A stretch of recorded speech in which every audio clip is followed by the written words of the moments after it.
নমস্কাৰ বন্ধু বান্ধৱীসকল, সুৰুজ মিক্সাৰৰ অন্য এটি ভিডিঅ'লৈ আপোনালোকক স্বাগতম জনাইছো।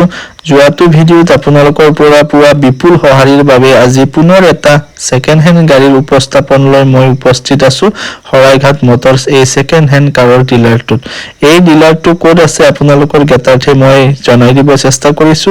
এই ডিলাৰটোৰ সন্মুখতে আছে এয়া নাৰায়ণা পাফনাজি মেডিকেল আছে, সেই মেডিকেলৰ ঠিক অপোজিট সাইডে এই শৰাইঘাট মটৰ্ছ ছেকেণ্ড হেণ্ড কাৰৰ ডিলাৰটো আছে। গতিকে যদিহে আপোনালোকে এই ডিলাৰটোৰ পৰা গাড়ী ক্ৰয় কৰিব বিচাৰে তেতিয়াহ'লে প্ৰথমতে টেষ্ট ড্ৰাইভ দি ল'ব, ভেৰিফাই কৰি ল'ব, তাৰপিছত পাৰচেছ কৰিব। কাৰণ মই এই ভিডিঅ'টোত ইয়াত থকা গাড়ীসমূহৰ ইনফৰমেশ্যনহে আপোনালোকক দিবলৈ চেষ্টা কৰিছো। গতিকে বলক পলম নকৰি ভিডিঅ'টো আৰম্ভ কৰোঁ আৰু ইয়াতে থকা সকলো গাড়ীৰ ডিটেইলছ আপোনালোকক জনাই দিওঁ। শৰাইঘাট মটৰ্ছত আহি এয়া আপোনালোকৰ কাৰণে প্ৰথমখন গাড়ীৰ ডিটেইলছ দিবলৈ মই চেষ্টা কৰিছো। এয়া দেখিছে আপোনালোকে খুব ধুনীয়া কণ্ডিশ্যনত থকা এখন ডিজিআৰ।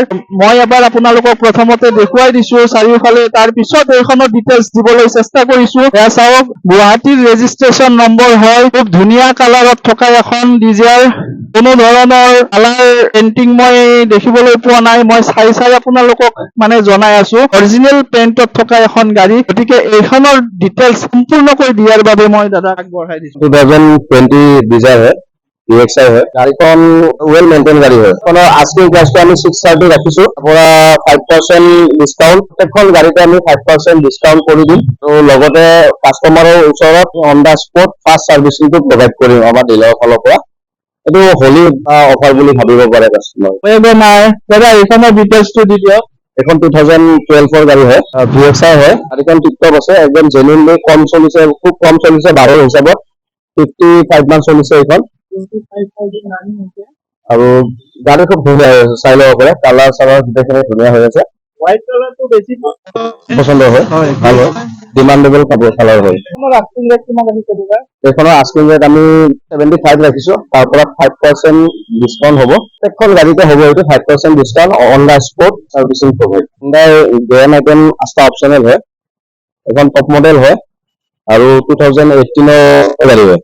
এখন জেনুইনলি 55,000 চলিছে আৰু ফুল ষ্টক গাড়ী হয়, কণ্ডিশ্যন হৈ আছে গাড়ী। এখন 450 আস্কিং হয়, তাৰ পৰা আমি 5% ডিসকাউন্ট কৰি ফাষ্ট সাৰ্ভিসিংটো প্ৰভাইড কৰিম এইখন গাড়ীটো। আকৌ এখন ৱেগনাৰ 2016 মডেল হয়, DXi হয়। ফুল বডি অৰিজিনেল পেইণ্টত আছে। চাৰিটা টায়াৰ একদম নতুন হৈ আছে, ব্ৰেণ্ড নিউ কণ্ডিশ্যন হৈছে। অলমোষ্ট 90% টায়াৰ আছে এতিয়া গাড়ী। টায়াৰ হয়, নতুন বেটাৰী হয়, গাড়ী খুব ধুনীয়া হৈ আছে। 2016 DXi হয়।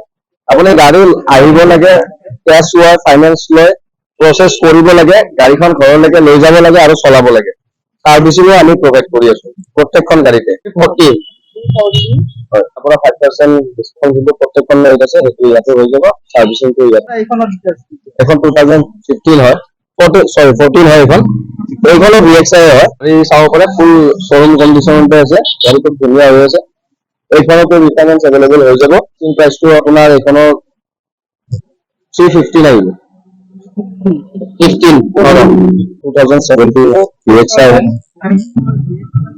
কালাৰ আছে পাল হোৱাইট, ৰানিং 67,000 আছে। 450 আৰু দিছ 2016 মডেল হয়, 2016 DXi হয়। ফুল বডি অৰিজিনেল পেইণ্টত আছে। গাড়ী জেনুইন 70,000 এৰাউণ্ড চলিছে আৰু 4টা চকা চেকআউট কৰিব পাৰে। 4টা চকাৰ খুব ভাল কণ্ডিশ্যনত আছে, মোটামুটি 2 বছৰ আৰামত চলি যাব এইকেইটা চকা দি। এখন আমি আস্কিং ৰেট ৰাখিছো 440, তাৰ পৰা ডিসকাউন্টটো সব গাড়ীতে আছে। এইবাৰ আহিছো আমি এখন মাহিন্দ্ৰা TUV 300। গতিকে এইখনৰ ডিটেইলছ দাদাই দিব। তাৰ আগত মই এবাৰ আপোনালোকক চাৰিওফালটো দেখুৱাই দিছো। খুব ধুনীয়া কণ্ডিশ্যনত থকা এখন গাড়ী, 7 সিটাৰ গাড়ী, মাহিন্দ্ৰাৰ হয়। এইখন নিশ্চয় ডিজেল ভাৰ্জন হ'ব, ডিজেল ভেৰিয়েণ্টৰ হয়, TUV 300। গতিকে এইখনৰ ডিটেইলছটো দাদাই দিব। SUV সেগমেন্টত হয়, খুব ধুনীয়া গাড়ী। 7 সিটাৰ হয় গাড়ীখন, মাহিন্দ্ৰা TUV 300। বুলেৰতকে খুব ভাল স্মুথনেছ প্ৰভাইড কৰে এইখন গাড়ী। টপ মডেল গাড়ী হয়, 2019 মডেল হয় আৰু এইখনৰ আস্কিং আমি ৰাখিছো 630। এইবাৰ আহিছো আমি হণ্ডাই ইয়ন মেগনা প্লাছ এইখনৰ ডিটেইলছ এয়া দাদাই দিব। এখন ইয়ন হয় হুণ্ডাই 2011 হয় মেগনা প্লাছ 1000 হয় আৰু এইখন আপোনাৰ এইখনটো ৰিফাইনেন্স এভেইলেবল হৈ যাব কেছ লৈ ল'ব পাৰে। এইখনৰ আস্কিং প্ৰাইচটো আমি ৰাখিছো 195। নেক্সট আহিছো মাৰুতিৰ ভৰসা, আপোনালোকে গমেই পায় ৱেগনাৰ খুব ডিমাণ্ড থকা গাড়ী আমাৰ অসমত, বিশেষকে ভাড়াও মাৰিব পাৰি বা ফেমিলি কাৰ হিচাপেও ধুনীয়াকৈ ইউজ কৰিব পাৰি। টায়াৰৰ কণ্ডিশ্যন খুব ধুনীয়া হৈ আছে, গতিকে এইখনৰ ডিটেইলছ আপোনালোকক এয়া দাদাই দাঙি ধৰিছে। এখন 2013 VXI হয়, গাড়ী ফুল বডি অৰিজিনেল পেইণ্টত আছে আৰু VXI বুলি ক'লে পাৱাৰ ষ্টাৰিং পাৱাৰ উইণ্ডো গোটেইখিনি আহে, টপ মডেল গাড়ীয়ে হয় আৰু গাড়ী চাব পাৰে ফুল ষ্টক হৈ আছে কমপ্লিট, খালি অলপ খুলি বালি লাগি আছে, থৈ দিলে একদম শ্বৰুম কণ্ডিশ্যন পাই যাব গাড়ী।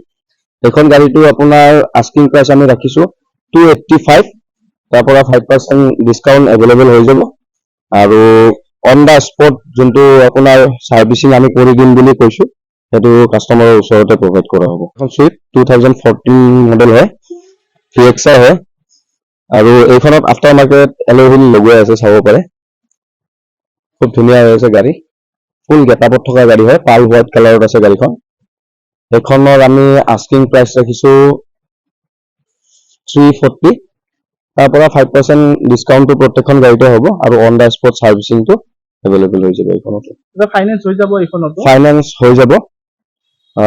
ডাউন পেমেণ্ট বৰ্তমান কোৱাৰ নিচিনাকে মানে ধৰি লওক 30 to 35% এনে নিয়মত লাগে, কিন্তু এতিয়া এইখনত যদি কোনোবা লোৱা মানুহ হয় ডাউন পেমেণ্ট অলপ কম বাজেটৰ ভিতৰতো চাই আছে তেখেতকো মিলাই দিব পাৰিব। ঠিক আছে, পিছত আহিছো আমি ইয়া মাৰুতিৰ আন এখন জনপ্ৰিয় গাড়ী চুইফ্ট ডিজায়াৰ। চুইফ্ট এখন VXI হয়, 2013 হয়, গাড়ী খুব ধুনীয়া হৈ আছে, চাব পাৰে গাড়ীখন একদম ধুনীয়া হৈ আছে, কালাৰ ক'তো ডিফেক্ট নাই আৰু যি আছে চব ফুল অল বডি অৰিজিনেল পেইণ্টত আছে। ইয়াৰ আগৰ মানুহজনে খুব ধুনীয়াকে ৰাখিছিলে আৰু ৱেল মেইনটেইন গাড়ী হয় এইখন। এইখনৰ প্ৰাইচটো আমি ৰাখিছো 340, তাৰ পৰা আপোনাৰ যিখিনি আমি কোৱা হৈছে হোলীৰ কাৰণে সেইখিনি ডিছকাউণ্ট আৰু স্পট যোনটো চাৰ্ভিচিং সেইটো আমি কৰাই দিম। ফাইনেন্স এভেইলেবল হৈ যাব 2013 80,000 90,000 দি এইখন গাড়ী ঘৰত লৈ যাব পাৰিব। এইবাৰ আহিছো আমি হণ্ডা ব্ৰাইও, এইখন খুব ভাল কণ্ডিশ্যনত আছে মই দেখাত, গতিকে এইখনৰ ডিটেইলছ দাদাই দিব। এখন 2013 লাষ্ট গাড়ী হয়, এইখন একচুৱেলি বাহিৰৰ গাড়ী হয়, ডিব্ৰুগড় ৰেজিষ্ট্ৰেশ্যন আছে, এখন লোকেল মানে নহয়, গাড়ীখন আমাৰ গুৱাহাটীৰ নহয়। এইখন গাড়ী আপোনাৰ 250 আস্কিং হয়, এইখনটো ৰিফাইনেন্স এভেইলেবল হৈ যাব আৰু কেছ লৈ ল'ব পাৰে আৰু প্ৰত্যেকখন গাড়ীৰ দৰে ইয়াতেও 5% ডিছকাউণ্টটো হ'ব আৰু হোলীৰ কাৰণে ফাৰ্ষ্ট চাৰ্ভিচিংটো আমাৰ ফালৰ পৰা প্ৰভাইড হ'ব কাষ্টমাৰৰ চকুৰ ওচৰতে।